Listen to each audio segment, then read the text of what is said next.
भाई सीरियल झनक में अभी बड़ी ही कंफ्यूज सी स्थिति चल रही है। एक तरफ झनक है जो पढ़ना चाहती है, अपना भविष्य बनाना चाहती है, तो दूसरी तरफ ऋषि भी कहीं ना कहीं झनक से छुटकारा चाहता है क्योंकि वो मून से प्यार करता है। अब टेक्निकली देखा जाए तो मुझे तो बड़ी क्लैरिटी दिख रही है, दोनों की रास्ते अलग है। भैया अपना अपना रास्ता पकड़ो, निकलो, लाइफ में कॉम्प्लिकेशन क्यों करना। लेकिन कॉम्प्लिकेशन तो होगी क्योंकि हिंदी टीवी सीरियल जो है।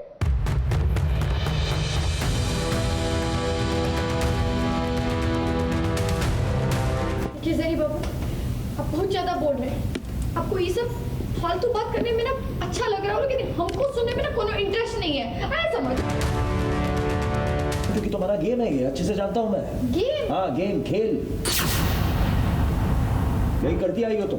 तो किस बात का इंतजार कर रहे हो आप? निकाल दीजिए ना हमको घर से। तुम चाहती हो कि तुम्हारे साथ कोई गांव चले, और मैं तो चलने नहीं वाला, तुम जानती हो।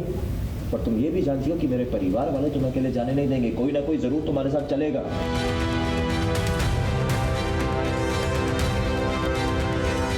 वैसे बड़ी भोली वाली बनने का नाटक करती हो सती सावित्री, और अब देखो 2 दिन में रंग बदल गया तुम्हारा।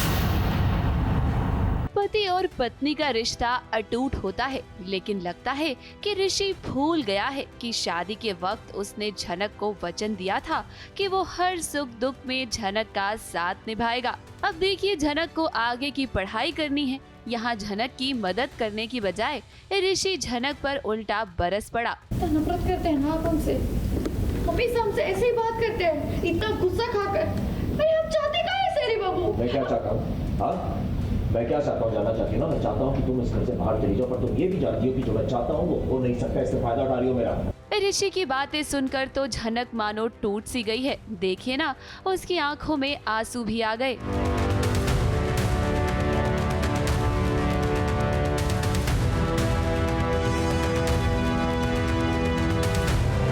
केसरी बाबू, आप बहुत ज्यादा बोल रहे हैं। आपको ये सब फालतू बात करने में ना अच्छा लग रहा हो, लेकिन हमको सुनने में ना कोनो इंटरेस्ट नहीं है। आया समझ?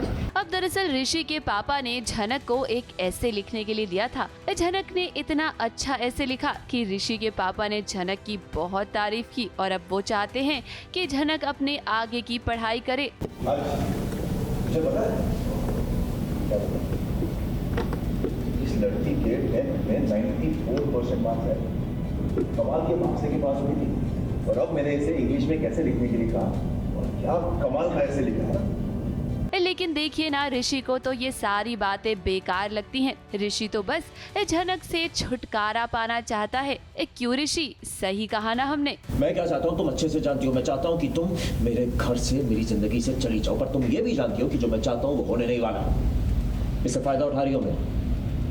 कोई चीज का फायदा नहीं उठा रहे सेरी बाबू, और आपको इतना ज्यादा तकलीफ है ना तो नहीं पढ़ेंगे, बस नहीं पढ़ेंगे। नहीं पढ़ोगे, और मेरे घर वालों से क्या कहोगी कि मैंने ऐसा बोला?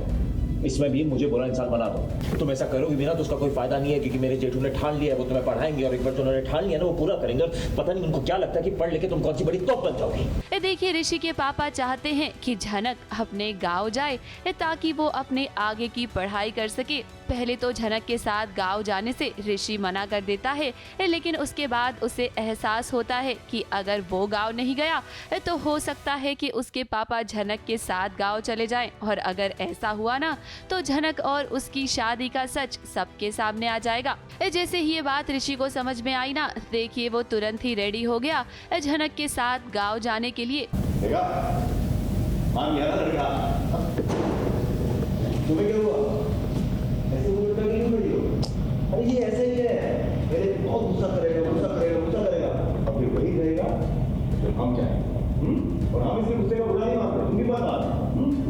अब झनक और ऋषि गांव जा रहे हैं तो साथ में झनक के पग फेरे की रस्म भी हो जाएगी। ना चाहते हुए भी ऋषि को झनक के साथ शादी की सारी रस्में करनी पड़ रही हैं। अब देखना ये दिलचस्प होगा कि आगे क्या ऋषि झनक को अपनी पत्नी का दर्जा देगा। कोई भूत नहीं चिपक रहा तुम्हारे ऊपर, एक तो तुम खुद भूत की तरह मेरे से चिपकी हुई हो। अब आगे चलकर ये देखना दिलचस्प होगा कि ऋषि और झनक के बीच का ये रिश्ता प्यार में कैसे बदलेगा। मुंबई से कैमरामैन सुजीत मिश्रा के साथ एबीपी न्यूज रिपोर्ट।